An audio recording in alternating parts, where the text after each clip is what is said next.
Welcome to the Geeks and Greeks podcast, where we bring in the latest and greatest in the world of sports. We couldn't be more thrilled to kick off this exciting journey with all of you. In this podcast, we'll dive into everything from game recaps to news and hot takes. Whether you're a diehard fan or just someone looking to stay in the loop, there's something here for everyone. So grab your favorite team's jersey, settle in with some snacks, and let's get ready for an adrenaline-packed ride through the world of sports.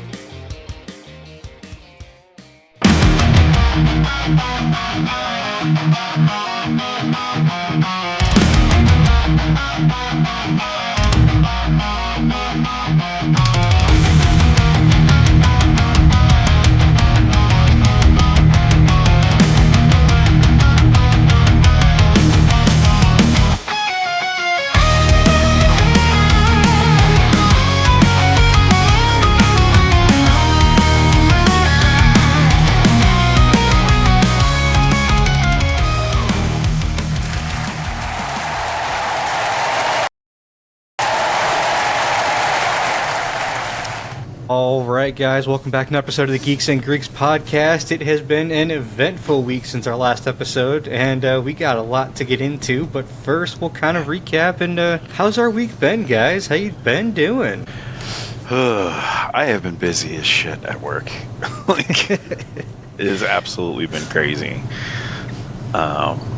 We are going live with a project at the end of this week, and so it's just final checks, final configurations, and slamming everything in, and of course expanding the scope past where it was supposed to be, so now we're probably pushing go live date and all this other crap.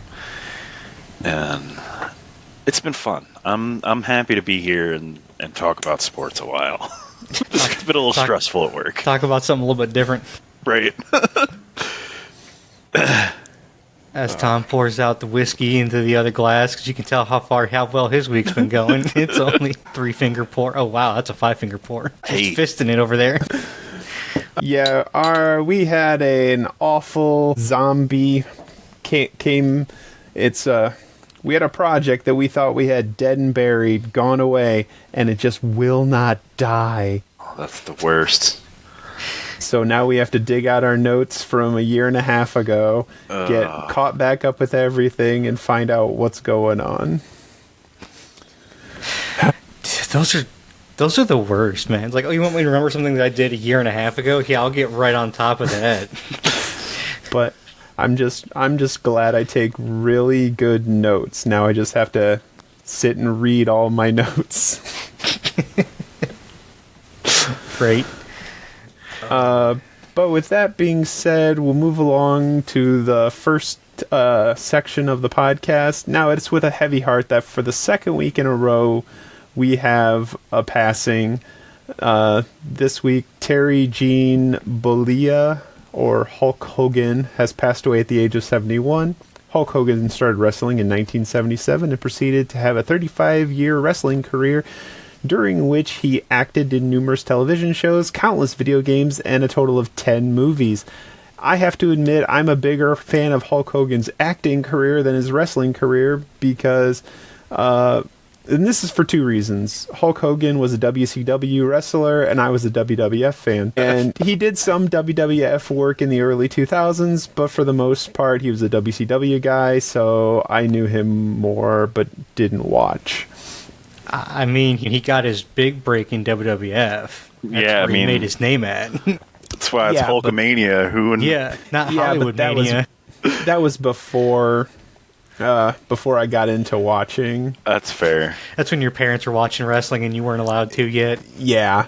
It's too violent. And then I turned 8, and then it wasn't violent anymore. I mean, WWF wasn't that violent back then. No, not bad.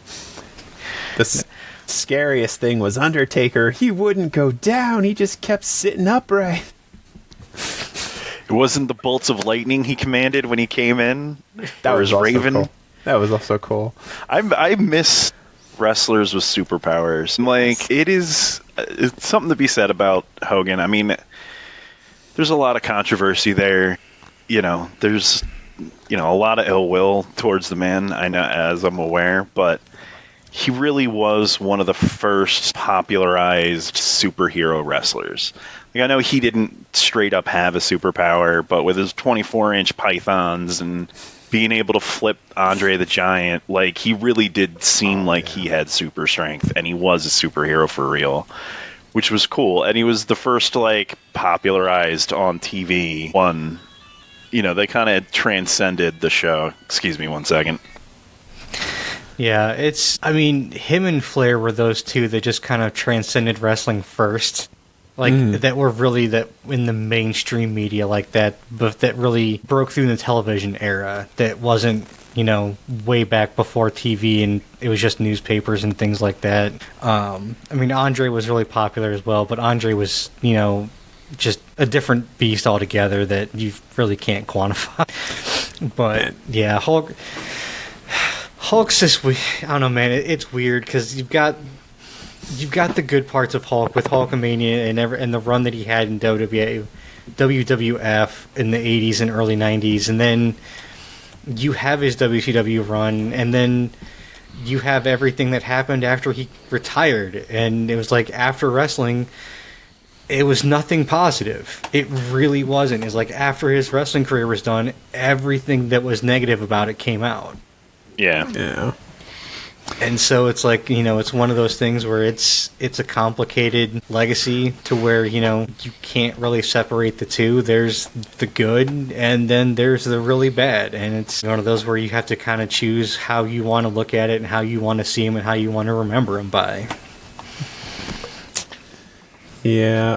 But in closing, I must highly recommend you watch Suburban Commando.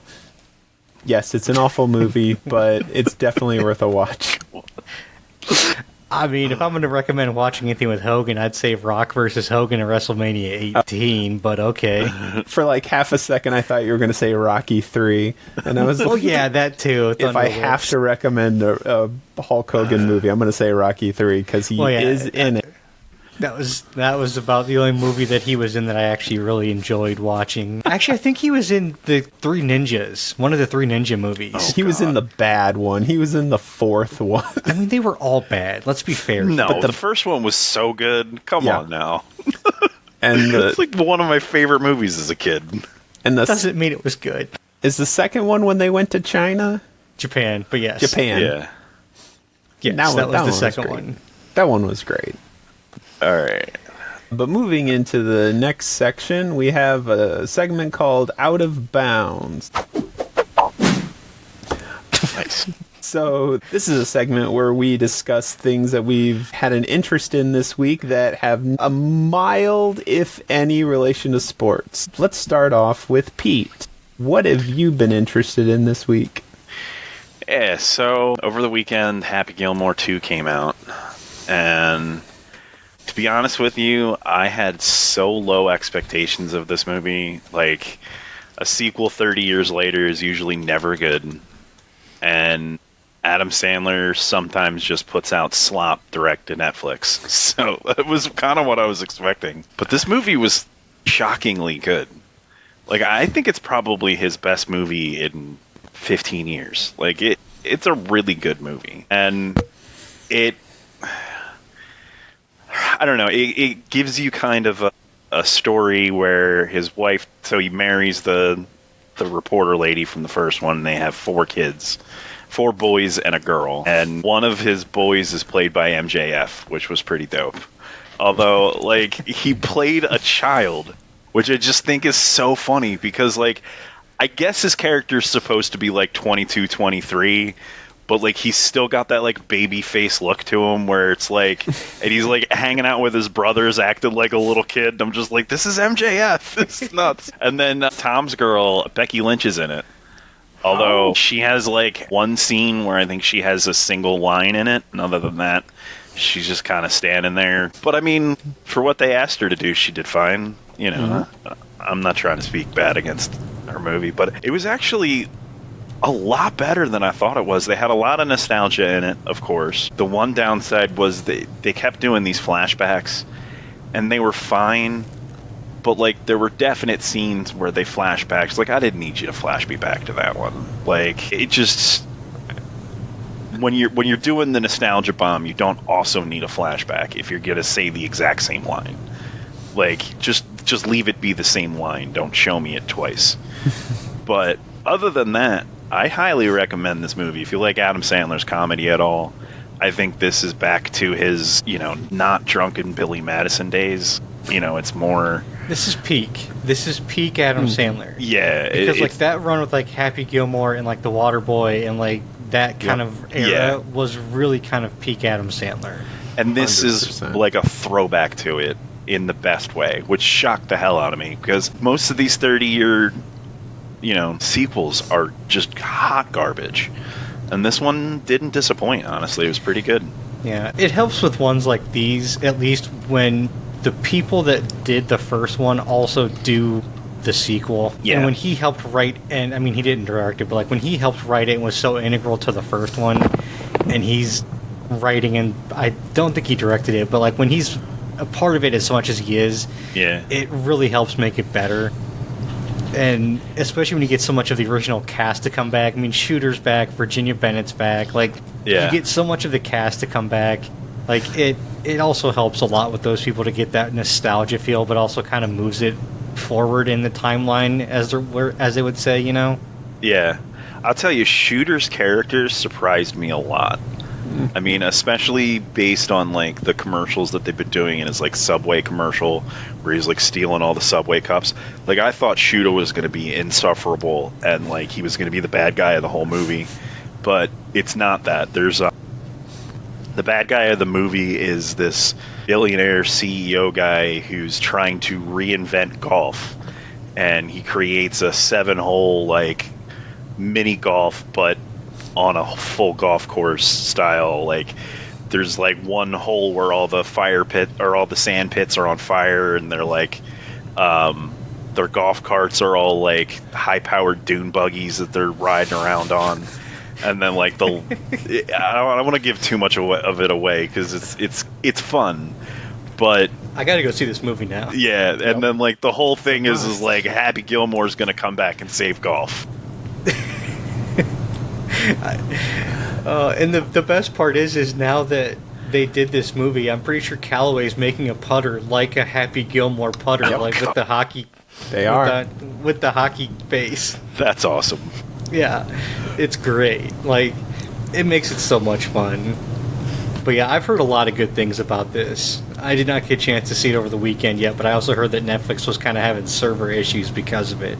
Oh, really? Yeah, and same with Paramount with the new South Park episode over the weekend, too. Oh, yeah.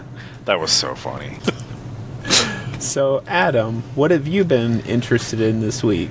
So, my interest this week, honestly, has absolutely nothing to do with sports. It will be nothing. So, me and some of my friends have been playing a new game called Dungeons of Sundaria, and we found it on Xbox, the game store, and we found it on sale for $2. I think my friend Jeremy found it, and he's like, hey, this looks kind of fun. It's kind of like a D&D style game, and I mean, it's a stripped down version, obviously. It's not going to go whole hog into it, but it's a simplified version of it, but we're kind of looking around into it and it's $2. We'll get it and check it out. And yeah. It's fun because, you pick it's very stripped down. You pick your race, your class, but the race doesn't have any bearings on your stats or anything. It's just kind of for show. And ironically, and not even intentionally, we all picked super small characters. We have a goblin, a dwarf, and a halfling as our group. And it is hilarious right now. That's hilarious. Yeah, so the dwarf is the tallest of all of us at this point. As well he should be. But the funny part is we're all random, it's so... Our goblin is a wizard, the dwarf's a cleric, and the halfling is the barbarian. So we're all just randomly, goes against every other race and class, which just makes it even more fun. Love it.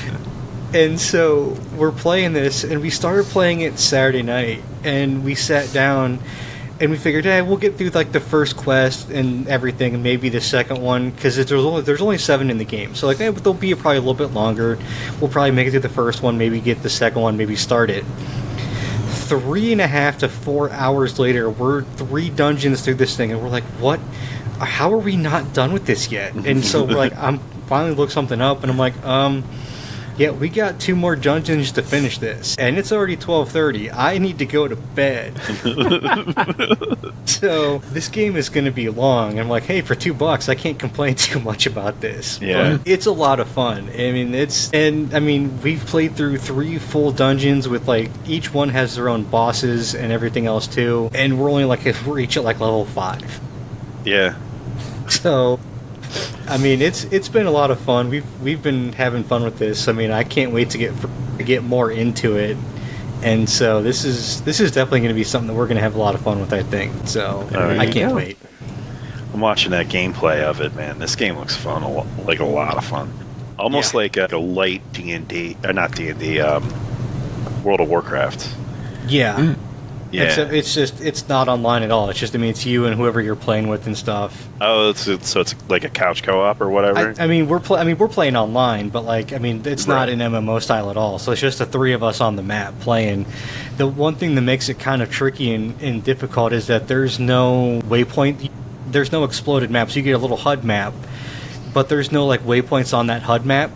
So you got to remember where you're supposed to be going and how to get there. Like they give you a spell called Beacon. They give it to all 3 of you, so you can put beacons on the map, so you can kind of come back and breadcrumb your way back. But they only last for 10 minutes. So if you take too long to come back, they're gone. Man. Yeah, so that makes it even a little bit harder too. So it's like, this is really like D&D, where if you don't remember where you're going, you kind of get screwed a little bit. Yeah. It's like, have we been down through this way? I'm like, I don't know. There's anybody alive? No? Then we've been through here. But yeah, this game's a lot of fun, and the gameplay's pretty fun too. Like I said, it's fairly simple. It's not too complex, honestly. So it's pretty fun to do too. Well, my interest this week also has absolutely nothing to do with sports. I have been doing a lot of work writing software this week, so when that happens, I put on a show that I've seen 1,000 times and watch it 1,001 times. And for me, that happened to be a show called Gentry Chow versus the Underworld. And this is a Netflix original that... It's basically an animated Buffy the Vampire Slayer, and it is a really well done show for being a kids show. And there are some episodes where it's like, dang, you're a kids show, you didn't need to go that hard, that was awesome. Those are the best shows, though. Those really are. Like, I mean, it's funny because I mean, you say it's a kids show, but it's like it goes kind of hard about stuff. I mean, how many shows are like that though? They're kids shows, but it's like, dude, there's a point here. Like Avatar. I mean, there's a lot though. I'm trying to. It's sad. I say there's a lot, then I just blank instantly as soon as I say it, which makes me look like a fool. But like, I mean, we have plenty of shows like that. It happens all the time. Like, I mean, honestly, Gravity like one Falls, of my, one of them for sure. That's what this reminds me of instantly looking at it, like the Gravity Falls universe. Yeah, looking I love Gravity the Falls. art style. I got my daughter addicted to that show. Yeah, Yeah. Dude, man, I got a story for you. If you're into Gravity Falls, do you know the Book of Bill that recently came out? Yeah, I've heard of it, but I haven't actually got a chance to. All right, read so it. my kid was obsessed with getting a copy of this, and so I think I finally found one online. I'm like, all right, fine, we'll go pick one up. And we drive to the mall, and we go into the bookstore, and as we're walking in, the last copy of it walks out. So then I find another copy of it online. The closest one to me is a 45-minute drive from where I'm at. I get there, it's a Target. They're moving the store. They completely redesigned the layout of the building, so everything's in boxes. It looks like the entire work staff has been there, and they've been working for 3 days straight. All of them have like crazy, like open wide eyes, and like whenever you talk to them, they're just like. At one point, I was like, "So we're looking for this book." It says, she's like, "If it says online we have it, then we have it, but." It's probably in a box somewhere. I don't know what to do. And she just walked away. And it was like, she's like, no, you can't go look through boxes. And I'm like, okay, I don't know what to do now. So then I found a third place that had it, and finally this place actually had some in stock. Like, it took me all night driving all over Pennsylvania to get it. I had to go to 3 different places. All of them were like 45 minutes from one another. I think I ended up an hour and a half away from my house. Like, it was insane. This book was like actively trying to evade me. If it's Gravity Falls, that's probably not far from the truth. It is. Yeah, of course it is. Yeah, the first page of it has you sell your soul to Bill. And of course my kid signs their soul away to this fictional character as soon as they get the damn book. All right, then. So moving along to the next section, the return of the NFL. Tomorrow is the long spoken about Hall of Fame game between the Chargers and the Lions. That's okay. But I'm more interested in week 1 of the preseason, which will start off on Thursday the 31st with the Chargers versus the Lions. Sure. So the Chargers have like 2 games back-to-back, basically? Oh, I'm sorry. The 31st is the one that's tomorrow. That's the Hall of Fame game. No, Thursday the 7th will be week 1 of the preseason. That'll be Colts, Ravens, Bengals versus Eagles, and Raiders versus Seahawks. Gotcha, okay. Sorry, I can't read my own notes. You could. Colts, Ravens, we know who wins that. Bengals, Eagles, we know who wins that. I mean, we can't really say that for preseason. This is going to be practice squad guys and third stringers trying to make a roster. Yeah, fair point.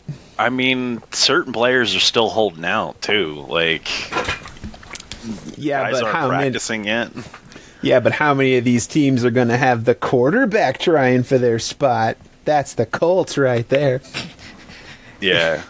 I mean, it's impossible to get excited for preseason, I think. Like, I know football's coming back, and I really want it to count, and I really want it to matter, but it's preseason. And it's like, the Eagles take the preseason off. They always do. And because of that, they're terrible the first 4 weeks of the season. And that's what I'm expecting. You know what? It's one of those things, too, where it's like, you know, people always say that football rules this country, and it really does for the most part. But like, you know what? We had this entire offseason that we didn't talk about once was the USFL. What's that? Yeah, exactly. They don't have a Philly team, man. I don't want to talk about it. Come on now. Like, we never once brought it up. Like, the USFL is a thing, and we never once talked about it because I don't even know how you watch it. You know, I don't know how you watch it either. Like, they never advertise for it, so I don't know if do they stream it? Is it on, like, you know, what they quote-unquote call the Farmer 5 around here? You know, ABC, NBC, Fox, is it on those channels? I don't know where it's at. You know? Nope. Like, I know The Rock owns half of it, and then, other than that, I don't know much about it at all. Yeah, so it's like, there's not really a whole lot else. I have to bring up a line that my niece said, and I thought it was funny as heck because it came out of nowhere. She said, the preseason is like dress rehearsals for football. yeah, that's exactly what it is. And I'm like, dress rehearsals for football. You know, that's pretty spot on. Way to go, She kid. is spot on there. Yeah. I will agree with her 100%. That's exactly what it is. And like I said, it's also guys that are trying to make a roster. Yep. It's third string. For the most part, it's like you're like back end second string guys or third stringers trying to make a roster, or practice squad guys trying to not make the practice squad. Right, or the special teams guys trying to get onto the defense. Yeah. Yeah, these are guys number 55 through 70 trying to make that 53 that final cut, 53-man roster. Yeah, 53-man roster. Yeah. Yeah, I mean, I heard talk recently that the real preseason has become joint practices, and like they happen away from crowds, they happen away from the media, they happen away from the cameras, and that's really where the preseason happens, is these joint practices that they're doing these days. And that's where you actually get the starters to play each other. And, you know, I don't know how I feel about that. I've never liked joint practices. I think they've given too much away to the enemy in that situation. Yeah. I guess I get it. I mean, you get it to a point because you need to see at least somewhat what it looks like against not your own guys. Yeah. Because your own guys know the playbook. Because that's how it is. So you kind of at least even if it's only at 70% speed, you need to know what it's going to look like against guys that don't know what the playbook looks like. Mm-hmm. Right. So I get it to a point, but yeah, I also kind of agree that joint practices are kind of dumb. Yeah. I have to bring it up that you guys probably don't subscribe to the Colts Wire, so you might not know that Daniel Jones at training camp, his very first play was a pick six. So was Aaron Rodgers' first play at practice. I did hear Aaron Rodgers' first play was. I did not hear about Daniel Jones, though. I also heard that Dylan Gabriel's in Cleveland was, too. See, Tom, you're framing this all wrong. Daniel Jones' first pass at practice as a Colt was a touchdown.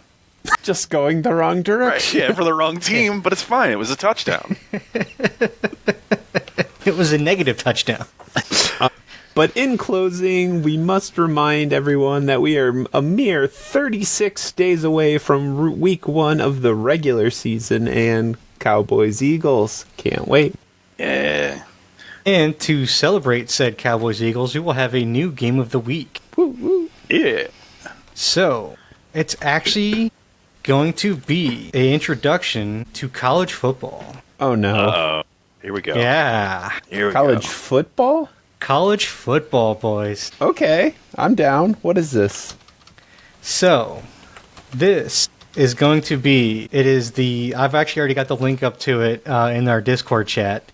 It is the 2008 college football title game between Oklahoma and Florida. So, some of the key names in this game was Sam Bradford and Tim Tebow as quarterbacks for Oklahoma and Florida. Okay. Percy Harvin was in this game for Florida. DeMarco Murray was running back for Oklahoma. Jesus Christ. Yeah, so there'll be some names that I kind of watched some of this game to kind of get a handle on to see how the quality and everything was.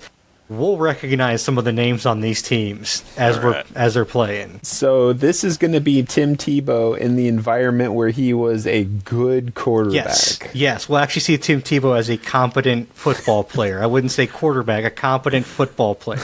Yeah, I don't know if I'll be able to. I can't suspend my disbelief that much. I watched him play in the pros. Yeah. So this was him in college, and we'll see a different side of him from seeing him play in the pros. But yeah. All right. And then one other notable name I'll say here, for Florida, we'll also see Aaron Hernandez. Oh, lovely. Ghosts of Christmas past here. Right? Yeah. But yeah. So 2008 BCS title between Oklahoma and Florida. Nice. Wow. Okay.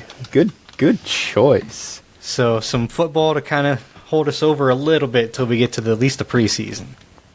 Yeah. But moving on to a completely different sport or sport adjacent.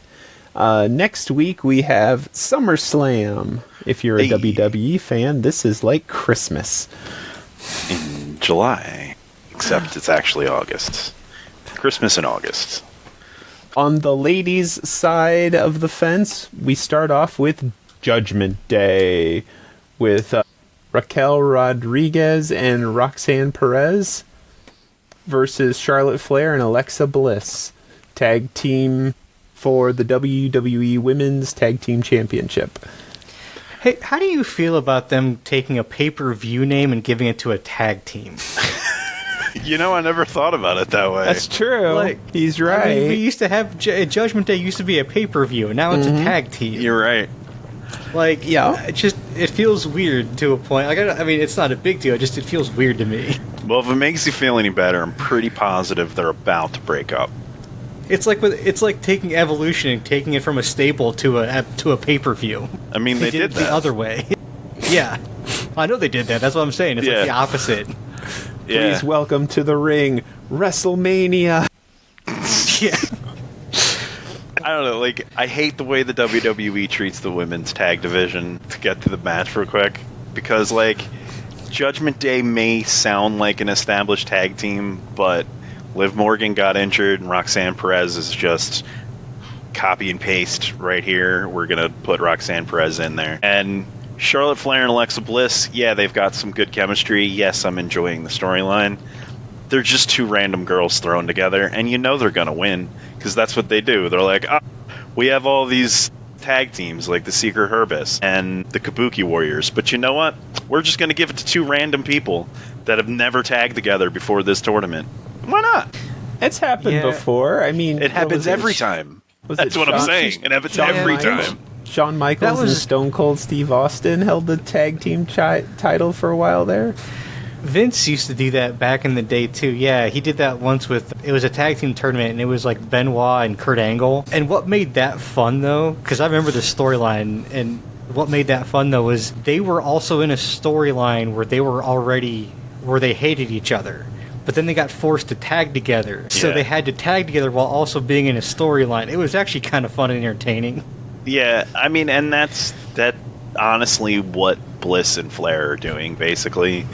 Their whole thing, like, we're not friends, we're just business associates, and they come out wearing T-shirts that say we're not friends. And this was legit. Like, they even, like, if outside of the match, they legit still like hate each other when it's like try to attack each other. Like, they just had the stipulation that during the match they had to cooperate, and if either one left the match and left them hanging, they would lose their match. Yeah. At the next pay-per-view, at their next big match coming up on the pay-per-view. So, like, they had to act as a tag team. So, like, to the chagrin of both of them, like, they were forced into it. Yeah. I don't know. I just feel like it's been done to death. It's just putting a surprise tag team together and having them win the whole division. It's been done, and it gets done, like, every 6 months. Like, just stop doing it. Start establishing tag teams, and then pushing those tag teams, and then making them good. Like the New Day and the Usos, two of the greatest tag teams of all time. But, like, to just hand over the tag team belts to just two randos that have nothing to do with one another. I need clever names. I need puns. I need creativity. Exactly. Dude, if this was AEW, they would have been named 3 weeks ago. AEW named, even when AEW takes two random people and makes a tag team out of them, they still give them a name. Like, it's not hard to give them a name. I mean, it's not a good name, but they still name them. Yeah, I mean, it's not always a good name. Sometimes it's an alright name.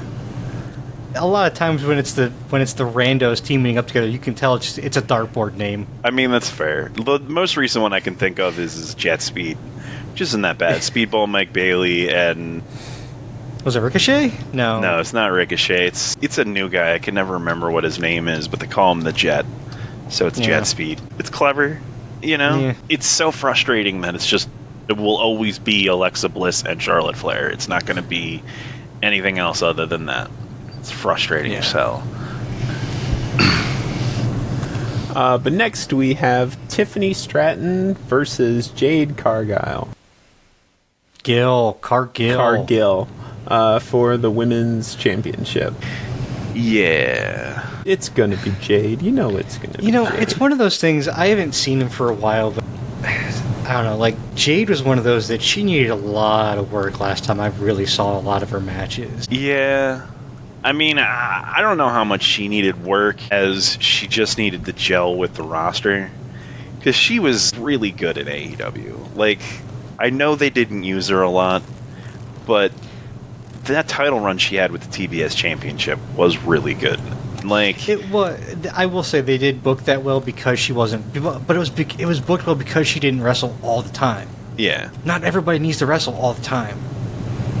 Yeah. That's something that AEW needs to learn. Not everybody needs to be seen all the time, especially the champions. Yeah. Well, be happy you don't watch anymore, because shows like Collision, man, it's just like, oh, we have 8 guys who haven't been on TV yet. 8-man match. That's Collision. Moving along to the next match is Naomi versus Rhea Ripley versus Io Sky. Io Sky for the Women's World Championship, and I will try really hard not to make a 3-way joke in the Women's League. So Rhea Ripley has never beaten Io Sky, and this goes back to like early WWE days when they were both like in NXT, and Rhea Ripley was like a little mini Charlotte Flair. Like, even back then. I think will be like their 5th match. And Rhea always has never beaten Io. So, I think it'll be interesting to see how this one turns out. I'm betting that Naomi's going to retain. I mean, she just spent the Money in the Bank title. This is her first defense after, cashing in the Money in the Bank title. Yeah. Seriously? She just got it, and this is I don't see her dropping it at this point. Yeah. No. Doesn't make any sense. And this is their best character yet. Her heel character really has been the best thing. Although she says proceed with caution way too much. Like, I get it, you want it to be your catchphrase, but like, you can't work it into every conversation, so you shouldn't work it into every conversation. You gotta be chill with it. You gotta work it in slowly. Right. It's gotta be natural. Yeah. Like, and finally, we have Becky Lynch versus Lyra Valkyria. Hey, look at you! All right. You got it. In a no disqualification, no count out last chance match for the WWE Women's International Championship. This is the last time we're going to see Becky Lynch till WrestleMania. Yeah, win or lose. Yeah. I'm kind of shocked that they didn't call this a Donnybrook. Like, both of them being Irish, that's like the Irish version of a no-holds-barred match. Yeah. Why didn't they call this a Donnybrook? I mean, I'm going to be severely disappointed if someone doesn't use a shillelagh at some point. Right? Yeah. It's a missed opportunity. They have to. Yeah. Fit Finlay has to be producing this match. It just has to be. I think he's probably not. I don't think he's with the business anymore. I thought he was still a producer there. Is he? I don't know. I thought he was. I know David Finley's over in Japan. See, I just want Sheamus to be a guest referee for this now. I miss Sheamus, man. What was the little guy? Hornswoggle. I don't miss him. Oh, you're right. He is a trainer and assistant coach still. Yeah. Yeah. But moving on to the gentleman's side of the fence, we have my least favorite person, and I'm not talking about wrestlers, my least favorite person, Logan Paul. And Drew McIntyre versus Jelly Roll and Randy Orton. So, I just want Randy Orton and Logan Paul just to be in the ring by themselves for a solid 20 minutes and have Randy Orton just make him a bloody pulp. I feel ya, and I can't stand Logan Paul as well. I think it's complete bullshit that he's wrestling. Like, in reality, we have 3 people that are signed to a professional wrestling company, and then Jelly Roll for some reason. And it's like, okay. And then on top of that, like, Drew is probably in his worst slump of his career. Like, I've never disliked Drew more than I do right now. And not in a good way, in a way that, like, I wish he would just go away or they'd come up with a new gimmick for him. And Jelly Roll, he looks like he's having a lot of fun, and I'm sure people like him. I'm not those people. I don't want to speak ill of the guy because I don't know anything about him personally. And then you've got Randy Orton, who really should be retiring. And who's he putting over in this match? Like, isn't the whole point of somebody like Randy Orton not retiring at this point is to put over the new talent? And who's he putting over?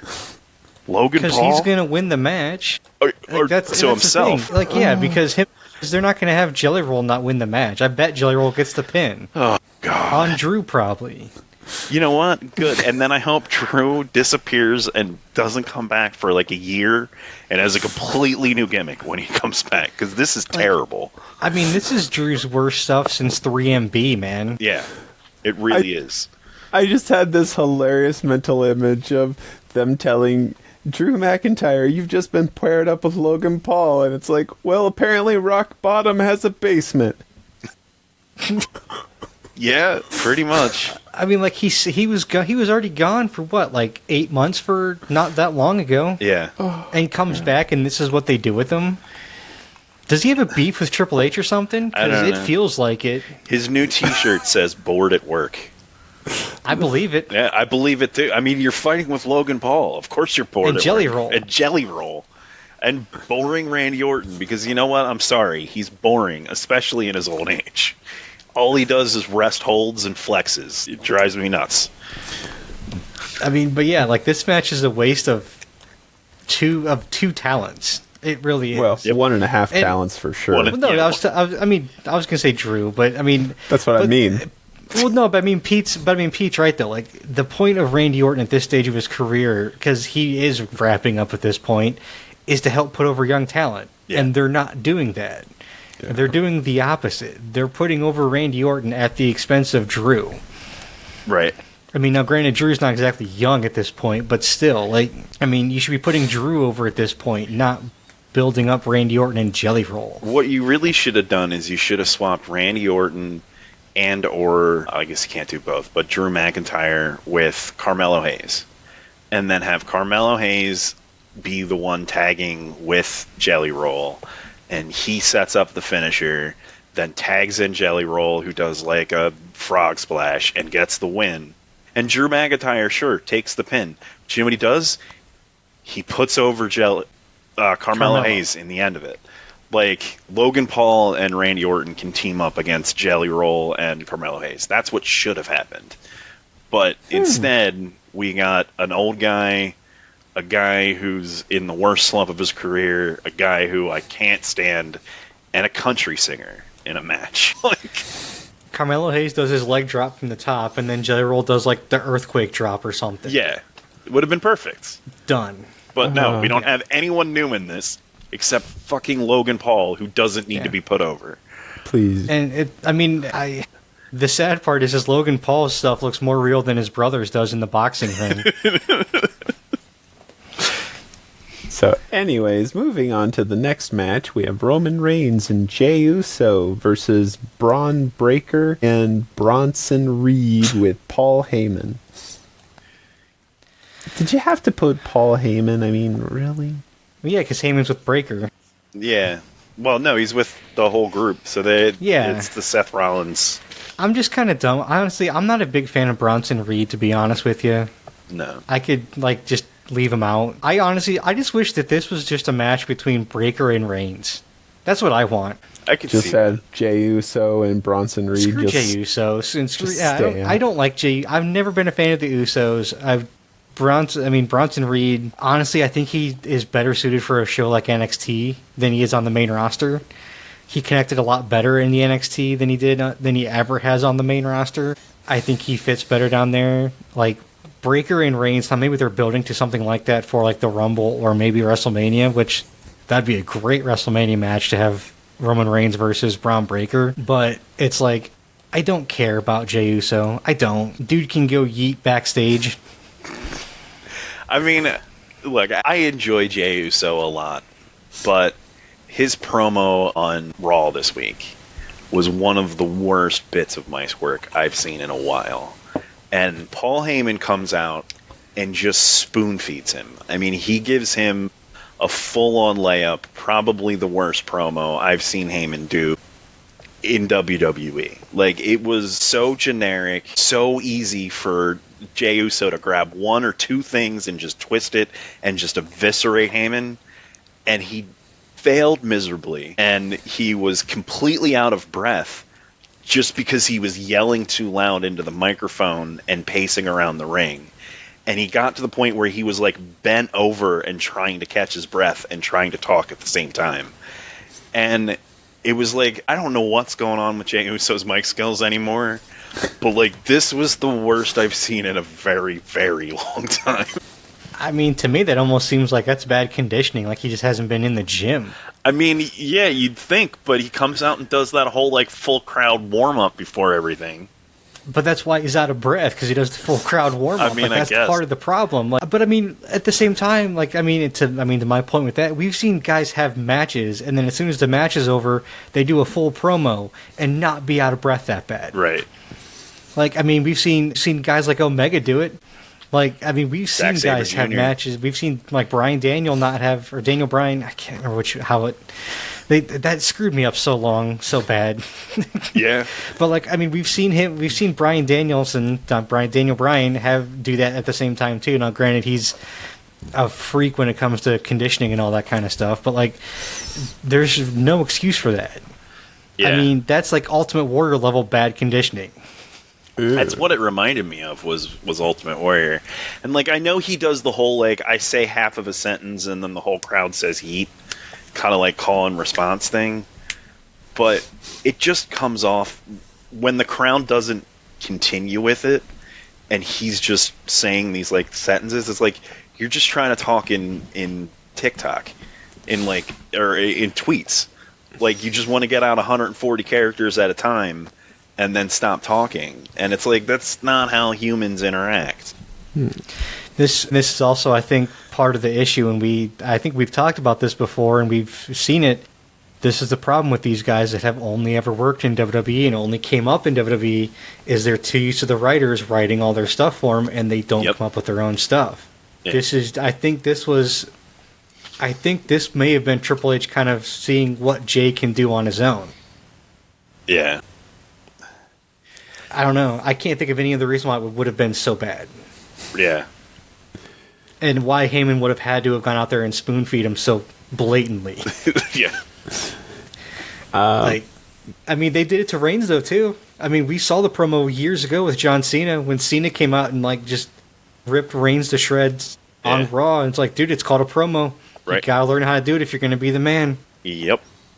Like, I mean, we've seen other guys had this done to them before, so, I mean, maybe this is just baptism by fire. Does that mean in, like, a year or two they're going to start dumping dog food on Jey Uso? God, I can only hope so. He's going to have to fight Baron Corbin for 18 straight months.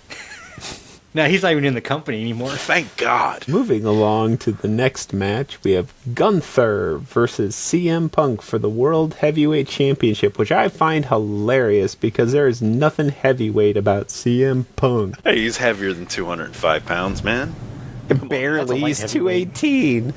That's heavier. Yeah, that's a light heavyweight, right? That's like if he's got wet clothes, he's 218.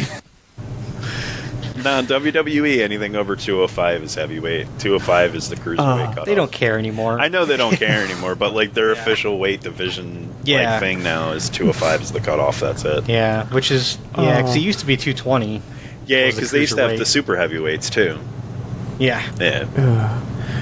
But yeah, I mean, it's going to be good. I mean, this is one of those where there's not, I don't think, a whole lot to talk about just because we're going to get a good match. Because because how could you not? Yeah. Mm-hmm. Like, it's just, these two guys are two of the top guys in the business today, and you're going to get a really good match off of it. Oh, yeah. It's CM Punk. He's gonna. It's Gunther, too. I think it's a mistake if Gunther loses. Yeah. The promo that Punk cut this weekend, or on Raw this week, was really good, and it was very, like, finalist, if I don't win the belt, like, what am I even doing here kind of stuff. And I just want to see what happens when he comes out of that. Like, you know, are you going to leave? Is this it? Is this your swan song? Like, are you going to do one of those, like, well, now I don't really know what I'm doing with my life sort of thing once Gunther beats you? Because Gunther should definitely beat you. Yeah. I feel like he wouldn't, I don't know. I mean, also, I mean, it's Punk, so you never really know what he's going to do, but, like, I feel like he wouldn't go out unless it's a Mania show. Like, I feel like this time around it's different than his last WWE run. Yeah. But, I mean, at the same time, it's Punk, so maybe he will just go. Yeah. I don't know. I also think that he also knows at this point he's there to help put the talent over. Right. I think he knows he's there to help put guys like, you know, like Rollins, like Gunther. He's putting them over. Like, he might get a title run at one point, but he's more there to put these guys over. Right. And go ahead. I was just going to say, the thing is like, I don't think he's here to beat someone like Gunther. Like, he's here to beat a gentleman's handshake, like, we're both friends, and then I ended up winning kind of title run. Like, not like I defeated the big bad champion that's been holding the belt hostage. Like, CM Punk's not here to liberate a belt, you know? He's just here to put over talent and maybe have one more title run before he retires. Yeah. Like, now, I mean, I think it would have been really cool if Reigns still had his run, like his streak going when Punk came back. In the build-up in the match they could have had for that. Yeah. And, I mean, Punk's still losing, but having that build-up to that fight would have been really cool. That would have been good. I would have dug that. Because especially if you would have done like a Rumble comeback where he wins the Rumble and then has the Mania road and it builds up to Mania, but then he still loses anyway. I mean, what you're describing is kind of what Cody did. And then Cody lost, and then Cody did it again, and then Cody won. And, like, I'm still kind of mad about that. It's nice that I got to be there, because it happened in Philly, and I got tickets to go, and I was there when Cody Rhodes broke the streak and everything else. But, like, the fact that he won the Rumble twice and main evented WrestleMania twice to do it. It's just not as good. Yeah. Like, I mean, like I said, because I think it would, it didn't mean, obviously it wouldn't have meant as much if it would have been Punk. I'm not saying Punk would have won, but like the first time if he would have come back out of nowhere and just won that. Yeah. Also, Cody didn't come out of nowhere. Everyone knew he was going back to WWE. Yeah. Everyone knew it. Like, once they knew he sold off all the stuff and diversed himself from AEW and like all the EVP stuff and was completely done with it and then was off TV, everybody knew what was happening. So that wasn't a surprise. The next match for the Intercontinental Championship, you have Dominic Mysterio versus AJ Styles, which broke my brain when I first read it because I was mistaking AJ Styles for AJ Lee. That sure as hell would be an interesting match, especially since there is a women's Intercontinental belt that she could go win. Yeah, she'd have to come back to wrestle first. But, I was like, wait, what? Mysterio's fighting AJ Styles. Yeah. Okay. Also, WWE doesn't do intergender matches like that. Not since China left. You know, they're getting a little bit better. Raw this week it's the first time I think I've ever seen this, where it was a 6-man intergender match, but instead of 2 women or 2 guys and 1 girl, it was 2 girls and 1 guy. Which I don't think I've ever seen it set up like that. Yeah, I haven't either. And when they do these intergender tags, they're getting a lot better about the contact between them. It's not as much of a division. I think they're putting their toe in the water, but I don't think they're ever... I don't want to say ever. I don't think we're anywhere close to a WWE intergender match, like proper. But no. I don't think you will, because I don't think they're going to put that on like main television. I mean, AEW did it back when they were on Jericho's boat. You remember that? Yeah, but that's on the cruise though. That's a little bit different. But it was on TV. They did a whole episode of Dynamite and put it on TV, and one of them was an intergender match. It was also on cable. I don't know, like wrestling's on cable. All wrestling's on cable. Yeah, it's on Netflix. Well, yeah, it's on Netflix or it's on the CW or it's on FX or USA. I forgot that it's not on Fox anymore. Yeah, like it's still on cable / streaming. I don't think WWE will. I just don't see him going there to that point. I don't think anytime soon, but I do feel like they are putting their toe in the water, at least as of late. So. Next, we have Solo Sikoa versus Jacob Fatu Steel for the United States Championship. Jacob Fatu Steel? Is it just... I know it's Fatu. Yeah. Yeah. Okay. I don't know where Steel came from then. All right. I was like, did they suddenly add Steel to his name? Or are you reading a weird... Okay. I must be... Usually WWE takes away names. They don't add names. I know it's Fatu. Has anyone else noticed that this card is 2/3 Anuai family? That's all Eddie card is anymore, man. I know what it is. It's because it's a steel cage match, and Steel got pulled up to the line. Well, all right. That makes a lot more sense. Okay, so more sense. It's a cage match for the United States Championship, but Steel got pulled from steel cage match up to the top. Got it. Got it. Anyways, yeah, and no one cares. Moving along to the last match, John Cena versus Cody Rhodes. I've been actually waiting for this one. Yeah. for the undisputed WWE Championship. It's a street fight. Aren't all of them, though, really? Nah, not really. It's funny. We were just talking about Cody and how he jumped to WWE and, he had his fight with Roman and everything. I'm kind of tired of Cody, to be honest with you. Yeah. Like, it's weird to say, but I feel like just his whole WWE whiskey run burns in the nose. just hasn't been that good. It just feels just kind of boring. Everything would have been perfect if he had heel turned against Kevin Owens. And in the end of the Kevin Owens feud, we all found out that Owens was right. And the whole time Owens was right about everything about Cody, and he's this huge prick that just fucks everybody over. And the fact that they didn't, and I was saying it to Casey at the time, I'm like, if they don't turn him heel right now, one, they're going to miss it, and everybody's going to get sick of him. And two, they're never going to turn him heel. He's going to be the next John Cena who's not going to turn heel until his last year of wrestling. And that's what I think is going to happen. And it's disappointing because they should have turned him heel, and it would be a much better storyline if he was, actually a nightmare when he calls himself the American Nightmare, not a really nice guy that shakes everyone's hand and signs autographs for the children. Yeah, I know the American Dream was his dad's moniker, but at this point, that's more of what he is. Yeah. Like, he's Much not more. the American Nightmare, because, again, Nightmare would be a heel turn. Yep. Not a baby face. It's like, it's an oxymoron wrapped in a sentence, wrapped in wrestling. But, if you remember back in his AEW days when the Nightmare family, everyone in the Nightmare family went heel, Cody Rhodes just left his own family and stayed face. And and they didn't even write it in the storyline, because when his family would wrestle, he'd come out and hug them afterwards, and then he'd walk off and be like, "No, you're bad guys though, so I can't be seen with you." It's so weird. I don't understand. Maybe he's just one of those people that just can't do a heel. I mean, maybe that's what it is, because some people just can't do it. Remember Dash and Cody Rhodes? Dash and Cody Rhodes was a perfect heel. He was fantastic. He only worked out because he was with Randy Orton.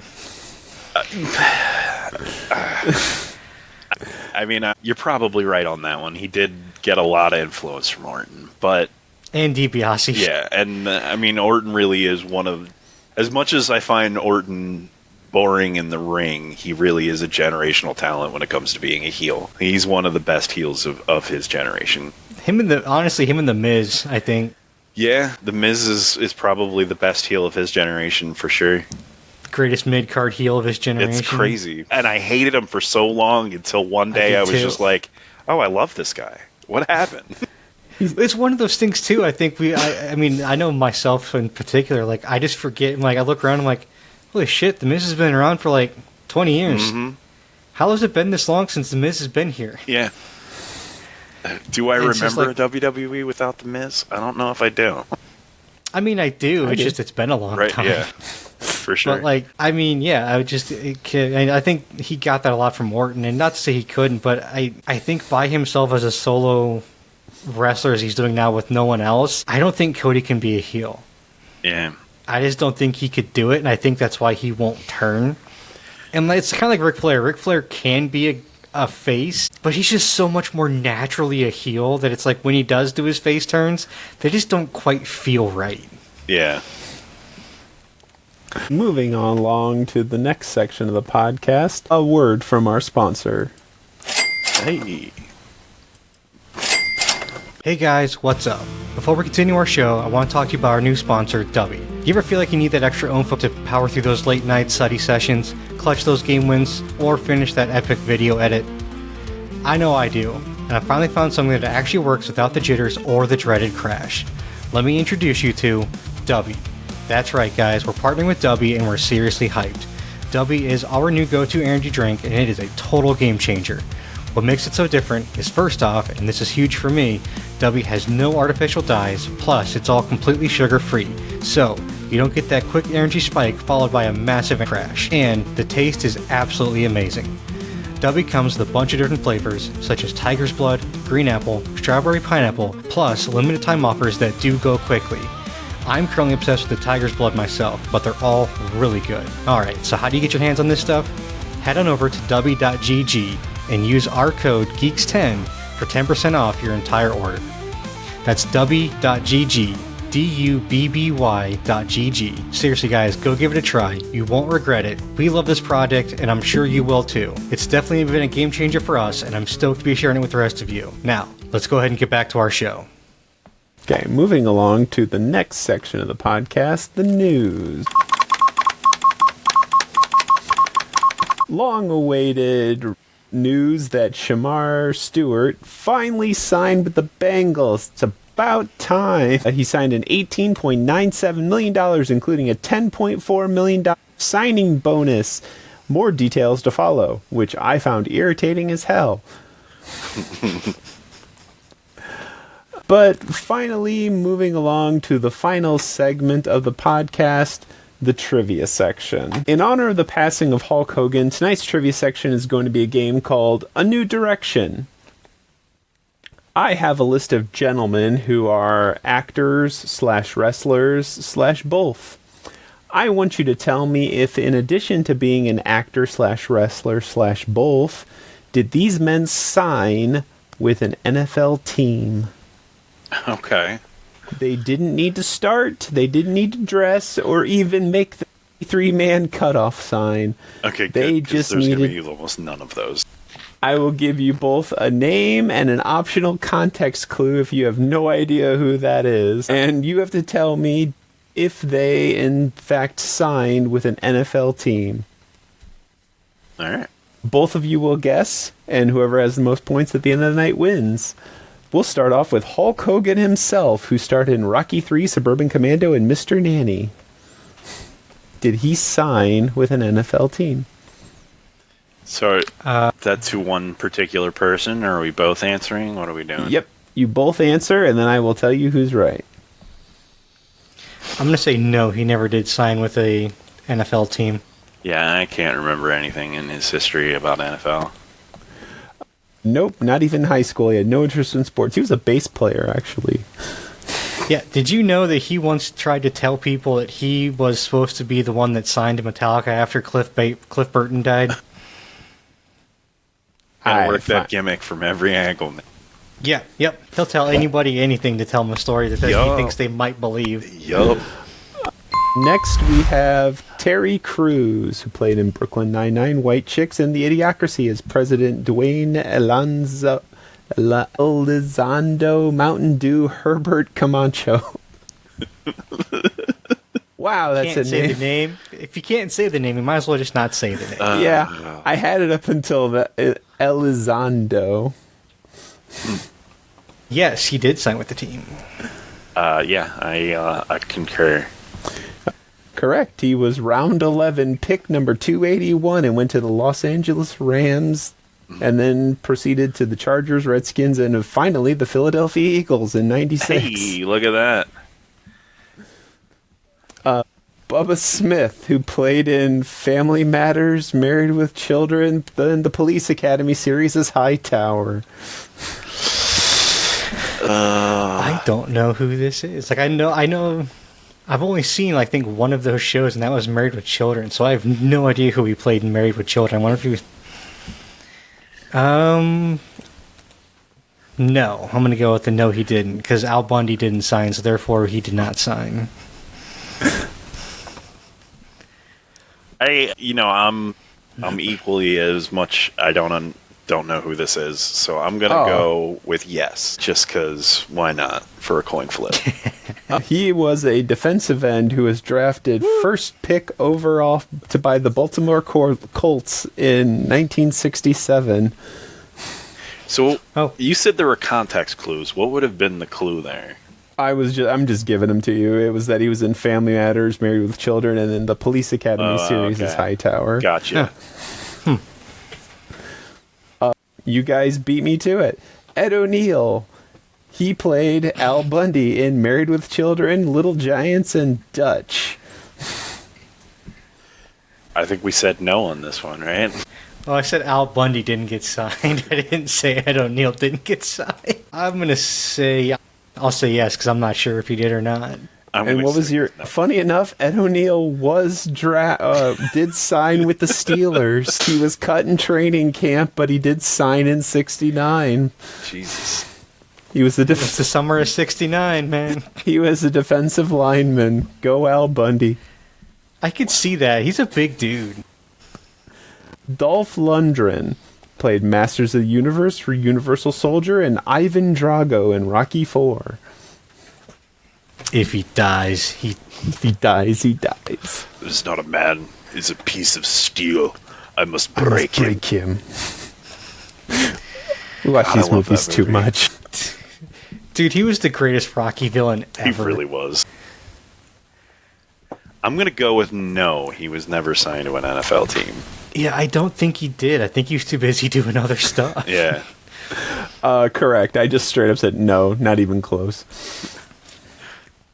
Burt Reynolds played The Longest Yard, Smoking the Bandit, Best Little Whorehouse in Texas. He would know the Best Little Whorehouse in Texas. I mean, not personally, but... I'm going to go with the yes. I'm pretty sure he did. You know, the fact that he did The Longest Yard makes me want to agree, so I'm going to go with yes as well. No, but he did have a dubious college career that was riddled with injuries. Oh, nice. Yeah. So he would have if he wouldn't have been hurt. Yeah. Probably. It was a lot easier to sign back then. It's true. 11 rounds. That's insane. It was more than that, right? John Matuzak, who played in Miami Vice, The A-Team, Perfect Strangers, but most significantly, he played Sloth in The Goonies. All right. Sloth from The Goonies. I mean, I can imagine him being like a linebacker. I could too, yeah. I'm going to go with yes. I'm also gonna say yes. He was first overall pick taken by the Houston Oilers in 1973. Hey, you guys! I was gonna see just running at the quarterback, yelling, "Hey, you guys!" Yeah, exactly. I bet it would be. His arms all spread out, huge. Bray Wyatt, famous for being a WWE wrestler. Bray Wyatt.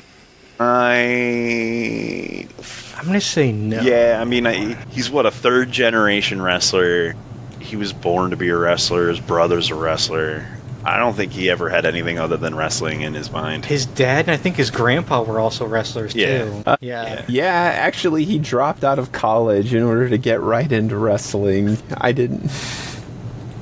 I figured.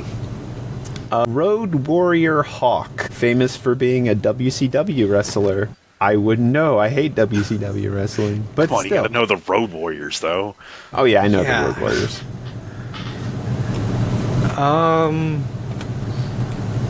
Actually, I don't know. I know his son was. I'm gonna say no. I don't think he was. I feel like I'm agreeing with you, but mostly because I think it would be funny since they're wearing like football pads with spikes all over them, and then they never play football. That'd be kind of funny. That is completely right. They've never had any interest in sports, neither one of them. Because I know his son was, I forget his name. It was Laurinaitis, though, at Ohio State, and he played in the NFL. He was a really good linebacker, too. Yeah. Thor Bjornsson, who is famous for strongman competitions, Titan weight boxing, and playing the Mountain in Game of Thrones. Oh, okay. Oh, Half Thor? Yeah, half Thor. I'm like, it's Half Thor. No, he never. I don't think he ever played football. I couldn't tell you, so I'll just pick yes so that we don't tie, because I'm pretty sure we're tied at this point. Oh, he has been always a power lifter, even in high school. Glenn Thomas Jacobs, a.k.a. Kane, famous for being a WWE wrestler and a mayor of Tennessee. I forget the county Still off the blows top of my head. Yeah. Knox County. Yeah, thank you. He's the mayor of Knoxville. Was Kane? No, I don't think Kane was a football player. So when I think of Kane in football, my mind immediately goes to when he pinned R-Truth for the 24/7 championship as he was mayor of Knoxville in Kentucky, and then ran out of they were in the Kentucky State Stadium, I don't know, some college stadium in Kentucky, and then he ran out of the stadium with the 24/7 championship chanting "I still got it" to himself because no one else was there. That's hilarious. And it just makes me think he's never played football, because that's what I think of when I think of him in a football stadium. So you're going with no? Yeah, I'm going with no. Undrafted in 91, but signed by the Chicago Bears in 91. Wow. Dang. Chicago The schmucks. Unabomber made it to the NFL, huh? Yeah. Help me out with this one. Etor Uwin or Big E? Big E Langston? Yep, Big E Langston. Sure. Is this Etor Uwin or That's Big probably his E? real name. I'd go by Big E, Yeah, too. I'd go with Big E. Has Big E ever played football? I mean, I'd love to believe it. I could see it. I'm going to say yeah. You know where I could really see him, though, is the male cheerleader or color guard. That's really more throwing where he chicks in is. the air. Yeah, yep. I'm going to go with no because of that, because I can really see him being a cheerleader. But you know not what, play though? football. I could also see that dude just chucking guys, too. I mean, that's So I'm still Ray saying Lewis yes. style. Yeah. No, he played college football, but as soon as he graduated college, he went into powerlifting and then into wrestling. Never a cheerleader. Never a Missed his- cheerleader. Missed his calling. Hacksaw Jim Dugan. Oh, Duggan, man. Duggan. All right. Famous for getting pulled over with cocaine at the Iron Sheik on the New Jersey Turnpike. We don't Famous talk about for- that. Yeah. Famous for carrying around a 2x4 everywhere he's going and shouting "ho" when he walks into rooms. It was never clear if he was just screaming or if he was making a request for hose. Yes, I'm pretty sure Jim Dugan did play football. I'm gonna go with no on this one. For no particular reason. Jim Dugan was undrafted but did sign with the Atlanta Falcons for 77 and 78. Back to back, man. After that, he joined wrestling because he could make more money. Lex Luger, not Luther, Luger. Because I've made that mistake a couple times. Oh yeah, I've got roasted over that. Pretty sure we made that mistake on this podcast once. Yep, and I got roasted for making it on this podcast. Was the Lex Express a football player? I don't think so. I'm gonna go with a no. I'm gonna go with a yes just because I'm trying to get back. Gotta pick the opposite. Undrafted in 79, but Hey. signed with the Packers between 82 and 83. Riddled with injuries, never made the field. Not surprised. Roman Reigns. About to make an appearance at SummerSlam. Don't miss it. About to make an appearance in a movie.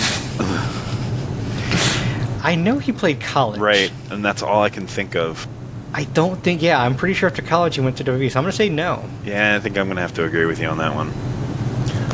Undrafted in 07, but with the Shit. Vikings in 07 and immediately to the Jaguars in 07. Never made it to the regular season. How much you want to bet he had them transfer him to the Jaguars so you could just play near home for a couple of days and then retire? He probably had him transfer him to the Jaguars so he could, once he got released, he can go sign with WWE and just go straight to the training center. Well, he's from Sarasota, so he's right from that area. Oh, is he? I didn't know. I thought he was from California. Pretty sure he's from Sarasota. I could be wrong, though. I'm pretty sure Reigns is from California. And to wrap things up, I will bring it back to the Rocky series with Carl Weathers, who he was Apollo Creed. And he played in The Mandalorian, and he was Chubbs in Happy Gilmore. Chubbs, there we go. Sorry, he's from Pensacola, not Sarasota. Yeah, I was going to say, I was bringing everything back to one place. Go Carl Weathers. Right? So I'm going to say, yes, Carl Weathers played football. I mean, it's all in the hips, man. So I got to say yes, too. I think Chubbs played football. You were both correct. Undrafted in 70, but the Oakland Raiders took him for 2 years in 70 and 71. So we are tied at 9. All right. Do you guys want a quick tiebreaker? Sure. Yeah. Dwayne "The Rock" Johnson, famous for Hercules, Furious 7, Central Intelligence with Kevin Hart, Moana, Baywatch, Jumanji, Rampage, and Skyscraper. Wow, dude. Of all the movies you could have picked, you picked, like, the worst ones he's made minus Moana. Central Intelligence was pretty good. It is still bad.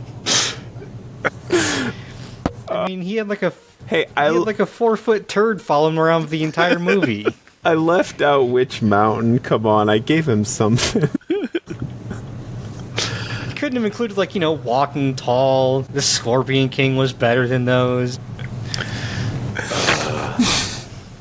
Anyway, I'm gonna go with yes. So, I feel like he played Canadian football, but I don't think he ever signed in the NFL, so I'm going to go with no. Pete, you are 100% correct. Yeah! He signed with the Calgary Stampeders in the Canadian Football League, but only lasted 2 months and was cut, and never signed in the NFL. And moved to Florida with $7 in his pocket, and now is one of the richest men in Hollywood. And just wouldn't stop lifting weights. I mean, yeah. And his dad tried to stop him from becoming a pro wrestler, too. Yep. Which... Wasn't he a pro wrestler? Yeah. Yes, that's why he wanted to stop him from being a pro wrestler. Yeah, most wrestlers don't want their kids to become wrestlers. Yeah. And yet so many are. Uh-huh.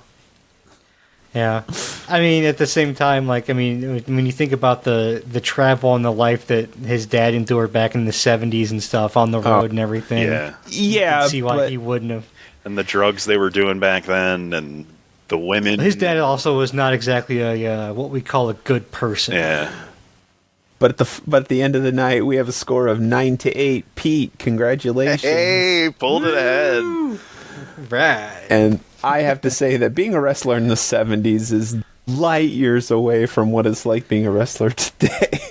I mean, today, but I mean, he was getting started in the 90s. So, I mean, fair point. It still would have been challenging. Yeah, he got started as part of an entourage for whoever that one guy was. That he was Farouk. Farouk, that's what it was. Yep, Ron Simmons. He was part of the Nation of Domination. Nation of Domination. Yep. That is correct. He was just Rocky Maivia, and nobody liked him. And, yeah, no. Until he started speaking in the third person, and then for some reason everyone started liking him. It's like he was happy, and everyone hated him. Then he got an attitude, and everyone liked him. He started taking notes from Ricky steal bass. Ricky gonna steal. It's almost like Gen X has an angsty problem. Maybe just a little bit. Yeah. I have seen Fight Club once or twice. Hey, we don't talk about Fight Club, all right? right? Sorry. First I don't mean rule to of break Fight the Club. rules. But I think that will be it for us this week, guys. Quick note on programming. We're going to be doing a bit of a change starting next week. we are no longer going to be having our trivia segments at the end of our shows. We are actually going to be splitting off and doing trivia as a separate show altogether. So starting next week, we're going to be doing 2 shows a week now. We'll be doing one that's kind of our standard podcast show where it's news and game of the week and out of bounds and all of our stuff we normally do. And the second episode will be strictly basically just a trivia / I guess kind of a game show style show where we have different things we do, whether it be trivia style where Tom has us doing or Sporkle quizzes and things like that. So that will be starting next week, and that will wrap us into the end and final thoughts, guys. What we have going on. Yeah, man, lots of wrestling coming up, lots of wrestling to watch. As I like to say at the end of the show, go watch wrestling. Throw out a quick congratulations to Bubba Wallace for winning the Brickyard. Way to go. Hall of Fame game between Detroit Lions and the Chargers on Thursday. Don't miss it. And the MLB Speedway Classic on Saturday, August 2nd at Bristol Speedway. They're literally creating a ball diamond in the center of the racetrack, and it's going to be it is anticipated to be the most highly attended MLB game in history, breaking the record set in 1954 with 84,500 attendants. They've sold more than that in tickets already, and with a capacity of 143,000, it should easily be able to accommodate more people. And plus, they're going to have Tim McGraw and Pitbull in a pre-game performance. This should be pretty cool. Interesting. You know, it's one of those things where I've seen the layout of the track and everything. Oh. Like, it's at Bristol Motor Speedway. Have you seen how they're setting it up and everything? It looks awful. I'm sorry. It looks awful. Like, so the problem is, so they're doing Bristol, which is the smallest NASCAR track. The track itself is only half mile, so it's not a huge track. The problem is, though, is that the baseball stadium isn't in the middle of the infield. They put it directly at one end. Yep. So the other end, where all the seats are, like the other end of the seats, you can't see what's going on in the baseball diamond because you're at the opposite end of the other end of the track in the arena. Yeah. So you can't see it. So the seats are garbage. It's like, I get it, it's cool to go see something like that in person, but unless you get seats on that corner, you're not seeing anything. Yeah. You're not going to see a damn thing. And it's like, this is and even then, you're not going to see much because you still have the track between the seats and the ball diamond. Yeah. So it's like, this is just, like, it's a cool idea in theory. I want to see it in person, but I don't expect that in execution this is going to be a good experience live. Probably not. And if you're not interested in the NFL preseason or baseball, may I recommend... Oh, and if you happen to be in the Sandusky, Ohio area, may I recommend the Tommy Boy Festival, a festival celebrating the 30th anniversary of Tommy Boy in the home of the fictional Callahan Auto Parts in Sandusky, Ohio. Dude, that sounds awesome. That really does sound awesome. They're shutting down the town and doing an entire festival devoted to the movie Tommy Boy and Callahan Autos, and they're treating it. It's a whole thing. It looks really cool. I kind of want to go to this now. Yeah. August Never wanted 7th, to go to Ohio before, but now I do. August 7th to the 9th in Sandusky, Ohio. If you're in the area, don't miss it. All right, well, that's it for today, folks. Thanks so much for tuning in. Be sure to like and subscribe so you never miss an episode of the Geeks and Greeks podcast on YouTube, Spotify, Apple, and Amazon. You can also find us on Facebook and Instagram at Geeks and Greeks, and an email at geeksandgreeks365@gmail.com. Until next time, may the coin toss of life ever be in your favor. Later, guys. See ya. Peace.